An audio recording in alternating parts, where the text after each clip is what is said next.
Hey y'all, I'm going to be putting together a 4R70W valve body. Some Sonex things here, all my bolts are ready to go. But this is not the reason for the video. The reason for the video is I wanted to have a conversation with y'all about maintenance. And I get asked the question a lot, when should I maintain my transmission, my differentials, my transfer case? When should I change the fluid and those things? Because we all know, engine oil maintenance is important. That's something that's drilled into us when we get a car. Got to change oil, but there's a lot of other fluids on the vehicle that don't really get talked about much. And we got we have factory maintenance schedules.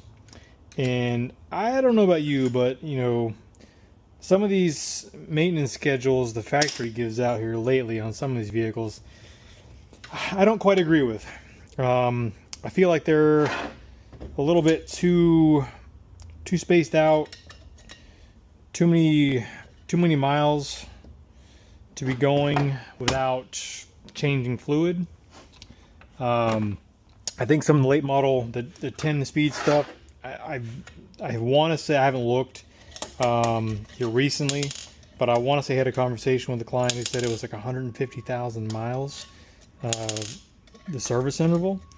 And judging from what I see inside the transmissions when I take them apart, I would not go 150,000 miles without changing the fluid.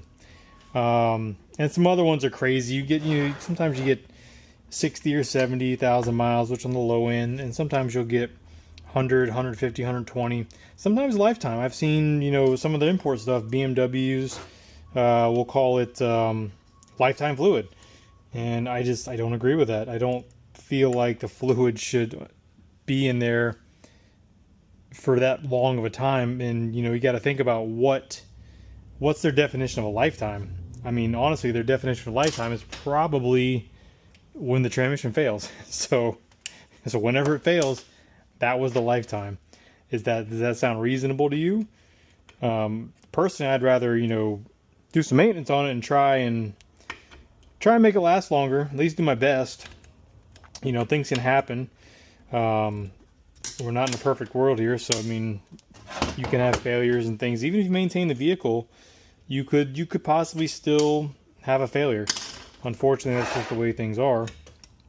But I'm gonna try my best to give it a fighting chance.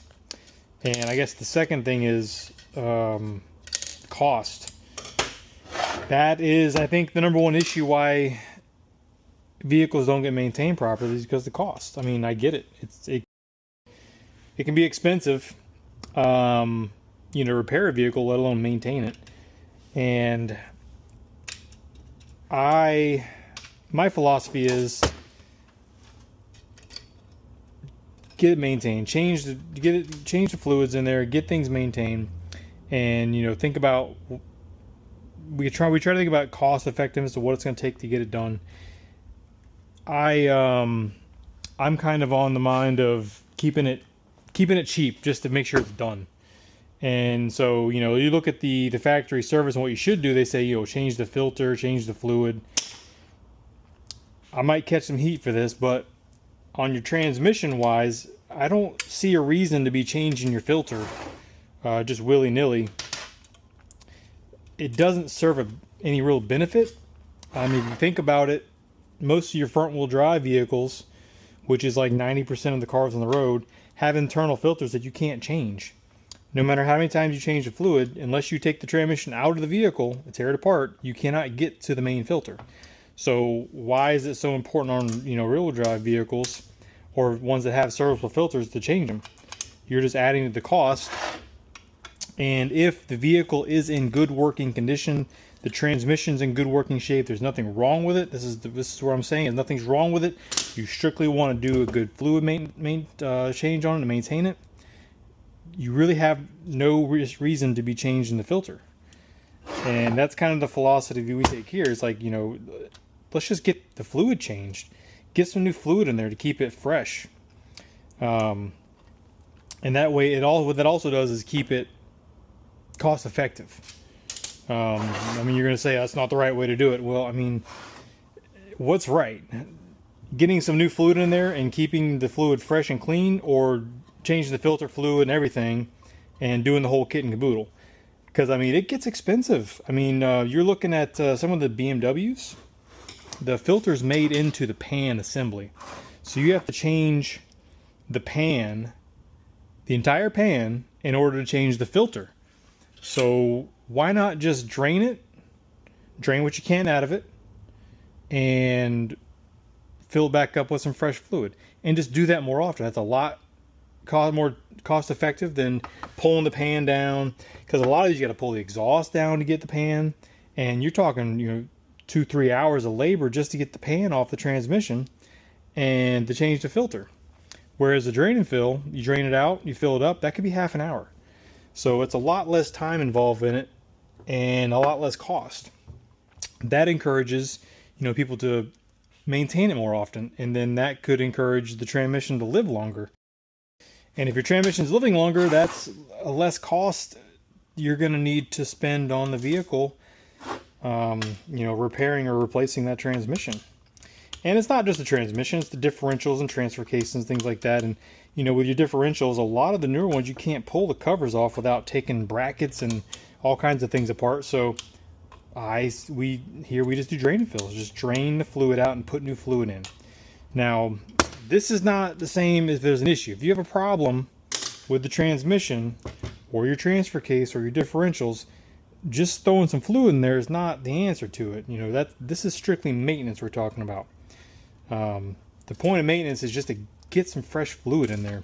Now, if you've got a transmission where the filter's already getting clogged up with something, like if it stops moving and the filter's clogged, changing the fluid in the filter is not going to fix it. You've already got something going on inside there. So this is not what I'm talking about healthy working units that just need to get maintained. For me, keep it simple, cost effective, drain and fill, get some new fluid in there, and just do it more often. Every year, every other year, depending on what you drive. I'd say 20,000 miles is a good interval, or once a year. A lot of us are driving a lot more. So if you're driving 20,000 miles every year, just have the fluid drain and fill, get some fresh fluid in there. You should see a huge benefit from that. If you're not driving as much, maybe every other year. Maybe you're doing it, you're doing 10,000 miles a year, you're doing 5,000 miles a year. Just kind of like judge that by how you're driving, and have the fluid change accordingly. And this should result in a transmission lasting longer than some of these transmissions are out there. It's pretty sad. So I get a little bit of pushback on that, but I really, if you think about it, that's to me it's better to do that than nothing. If you're just going to sit there and say, well, I can't afford to change the filter and fluid, so I'm going to do nothing about it, that's not helping anything. At least getting some fresh fluid in there, that's doing something. At least you can say, I did my best to maintain this vehicle. And it's not by the book, it's not 100% the proper way to do it, but it's better than just putting your head in the sand and hoping for the best. So, I mean, that's how we feel about it. I mean, there's also flushes. I'm not the biggest fan of flushes. You can do those if you're on a good working unit. I'm not talking about units with issues. That's a whole nother topic.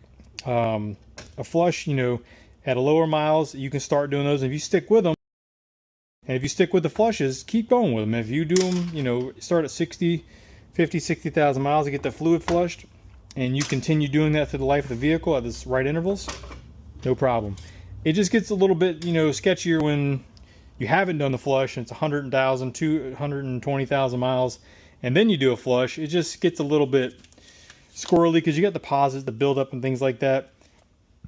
And sometimes those flushes can break things loose. Not always. I've seen some bad results sometimes. So you get over a certain mileage, over 100, 120, I would be doing the drain and fills and just do those kind of every year religiously. And that'll keep everything nice and fresh and keep it, giving it the best shot it can at longevity and not costing you a fortune when things go sideways. Because we definitely, that's what we do here. We can help you out with it. But, at the end of the day, we want to make sure that everybody can afford to live. I mean, not everybody can afford to put a transmission in their car, so why not maintain them and keep driving? So if you don't know what your maintenance history looks like, or if you want to talk about it, you know, call us here at the shop if you're in the Charleston area, and let's have a conversation about it. What does your maintenance schedule look like? Have you kept up with it? Are you a little behind? Do you need help making a plan to get caught up on it? Give us a call, talk to Tyler at the front desk, and we'll be happy to, you know, walk you through that and see what needs to happen. So don't forget about maintenance, please. It's very important. So it's the lifeblood of keeping your car on the road. So I hope this has been helpful. Any questions or comments, you know, drop a comment, drop a question. We'd be happy to have a conversation about it. But yeah, thanks for watching my little video here.